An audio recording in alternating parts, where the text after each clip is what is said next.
यार बाबा मूंखे त यकीन ई नथो अचे त को तूं ज़िंदा आहीं। जीअं न मामे जे घरां निकितुसि ऐं सोचुमि त वञा बाबे जे क़बर ते वञी 4 कुल पढ़ी अचां। बाबे खे बख़्शिश थिए या न थिए पर वरी बि कुल पढ़ी अचांसि। अरे छोरा, तोखे रुगो मूंखे क़ब्र में दफ़न करण वारो फर्ज़ यादि रखियो, बाक़ी ॿिया सभु फर्ज़ विसरी वी।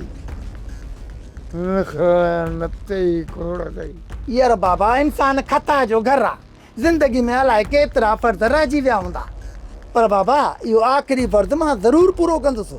पुट जॾहिं इन भागो मरंदो तॾहिं त आख़िरी फर्ज़ पूरो कंदे न। अमां सची सम्झां थो त इहो आख़िरी फर्ज़ बि अधूरो रहिजी वेंदो। मूंखे त 16 आना पक हुई त रावल खान बाबा खे मारे छॾियो हूंदो। बाबा असां सभिनि जो सिर खणी पोइ मरंदो अदा। अरे तारा गोल तारा सभु जा सभु रूंडे जो सिर खण जे पोइ लॻा पिया। गज़ब ख़ुदा जो पियो इन ॻाल्हि त लहो छो नथा।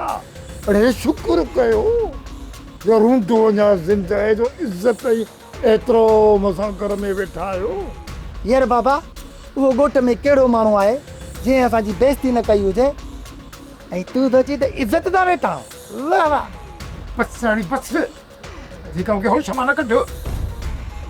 सब्सक्राइब कयो असांजो official YouTube channel Singh TV HD drama ऐं वधीक अपडेट लाइ बेल आइकन खे क्लिक करियो।